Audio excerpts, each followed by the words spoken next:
tales efectos establece: cuando se trate de hechos controvertidos que consten en documentos o en libros que se encuentren en posesión de oficinas públicas, de bancos, de sociedades civiles, mercantiles o entidades similares que no sean parte de un procedimiento, el juez, a petición de parte, requerirá informes o copias de los documentos. Como se advierte, el artículo 81 claramente establece la posibilidad que a través de la prueba de informes sí se pueda obtener copia de documentos sobre hechos relevantes que se encuentren en posesión de terceros.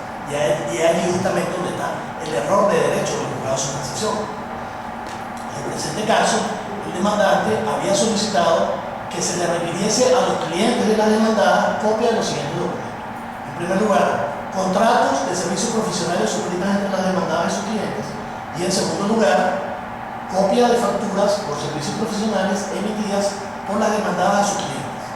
El demandante acompañó esa solicitud con una lista de la denominación de esos clientes, de la cual se desprende que se trataba, a través de su propia denominación, de sociedades civiles o sociedades mercantiles, SA, SC, etc., aparece en todos lados, y no se trataba de personas naturales. El demandante en ningún momento solicitó a ninguna persona natural que presentase copia de una carta o de un telegrama. Y es allí justamente donde está el error de hecho del juzgado de su transacción. El demandante indicó cuál era la pertinencia de esa prueba, vale decir, lo que buscaba probar con ellas. Y a tales efectos resaltó que con esa prueba buscaba probar por cuenta de quién contrataban y por cuenta de quién cobraban los servicios profesionales que las demandadas proveían a sus clientes. Circunstancia esta, obviamente, de gran relevancia de cara al elemento de la generalidad en el contexto del test de la laboralidad.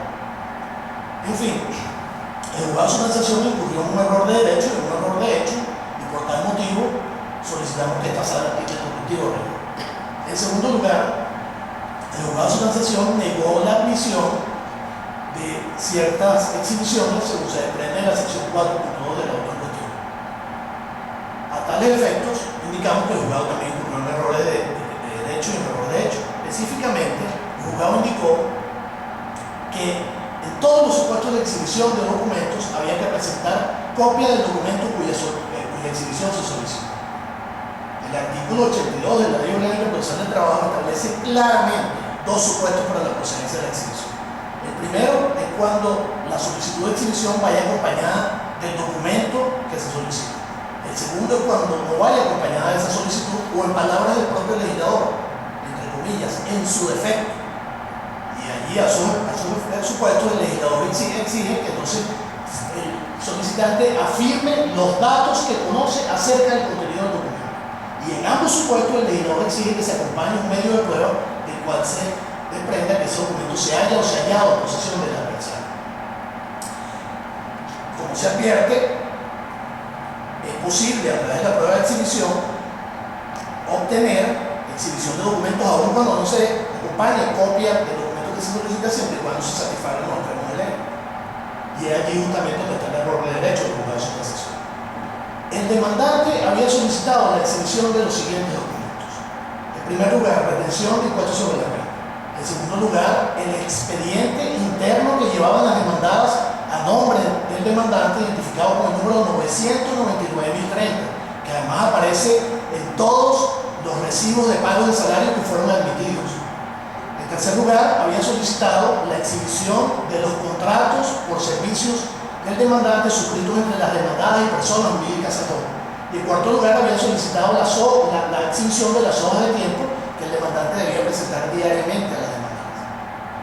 Como se puede ver por la naturaleza de esos documentos, era imposible que el demandante tuviese copia de esos documentos. La retención es justamente un documento que posee aquel que realiza los pagos. El expediente es un expediente interno, no había forma que lo tuviese. Los contratos no fueron suscritos por el demandante. Y las hojas de tiempo es un documento que se debía entregar a las demandadas para efectos internos.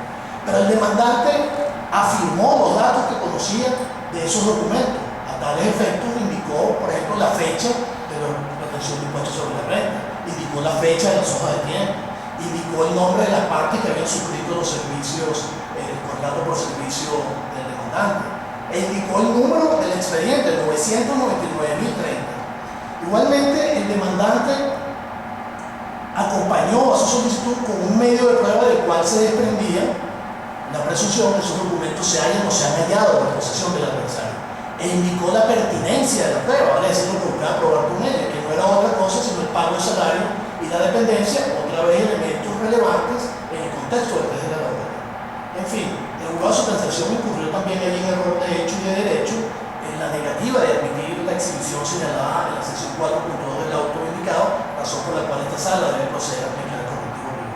Y en tercer y último lugar, la sala negó la admisión de otras exhibiciones señaladas en la sección 4.4 por cuanto a criterio del juzgado de sustanciación, lo que se buscaba probar no versaba sobre hechos controvertidos. Tal efecto hay que destacar que el artículo 82 de la Ley Orgánica Procesal del Trabajo no establece que esa sea una causal para negar la admisión de una prueba. Eso es un tema de fondo que en todo caso deberá ser decidido en la oportunidad de decidir los méritos de la causa por parte del juez de juicio. El demandante había solicitado la exhibición de los siguientes documentos. En primer lugar, opiniones profesionales emitidas por las demandadas a sus clientes. En segundo lugar, contratos de servicios profesionales suscritos entre las demandadas y sus clientes. Y en tercer lugar, facturas por servicios profesionales emitidas por las demandadas a sus clientes. El demandante acompañó esa solicitud con copia de la exhibición de documentos que se solicitaba, por lo cual satisfacía el supuesto del primer circunstancia de hecho del artículo 82 de la Ley Orgánica Procesal del Trabajo.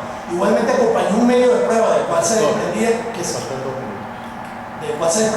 documentos se hayan o se han hallado en posesión del adversario, e indicó la pertinencia de esa prueba, lo que buscaba probar con ella que no era otra cosa sino por cuenta de quién se prestaban, por cuenta de quién se contrataban y por cuenta de quién se cobraban los servicios profesionales que las demandadas proveían a sus clientes.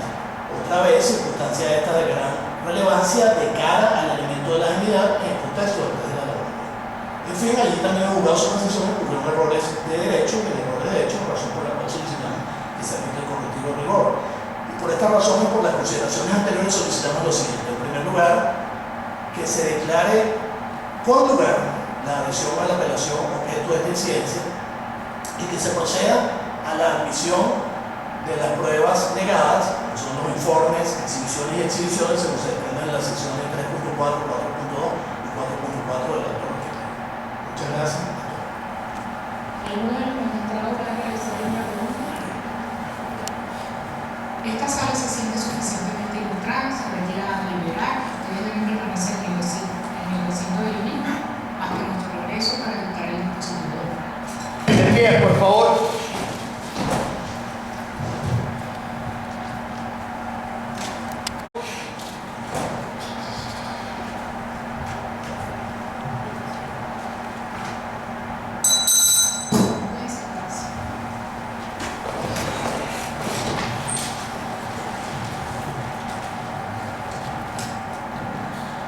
Con el voto unánime de los magistrados presentes, con ponencia de la magistrada Betty Luna Aguilera, esta Sala de Casación Social Accidental del Tribunal Supremo de Justicia, en nombre de la República Bolivariana, por autoridad de la ley, declara: primero, parcialmente con lugar al recurso de apelación interpuesto por la representación judicial de la parte demandada. En consecuencia, admite, salvo su apreciación en la definitiva, como prueba libre la relativa a los mensajes de datos o electrónicos promovidos por la representación judicial de la parte demandada. Segundo, parcialmente con lugar la adhesión a la apelación interpuesta por la representación judicial de la parte actora, y en tal sentido admite la prueba de informe identificada como 3.4 del auto de admisión de prueba del 21 de julio de 2010, únicamente respecto a las personas jurídicas con domicilio en la República Bolivariana de Venezuela. Igualmente, admite la prueba de exhibición de las documentales identificadas 4.2 y 4.4 del auto de admisión de pruebas. Tercero, ordena a la representación judicial de la parte actora consigne en el lapso de 3 días hábiles las direcciones de las personas jurídicas domiciliadas en la República Bolivariana de Venezuela a los fines de librar los oficios correspondientes. Estos 3 días hábiles van a ser contados a partir de la publicación del fallo. Esta sala se reserva el lapso de 5 días hábiles siguientes al de hoy para la reproducción íntegra del presente fallo.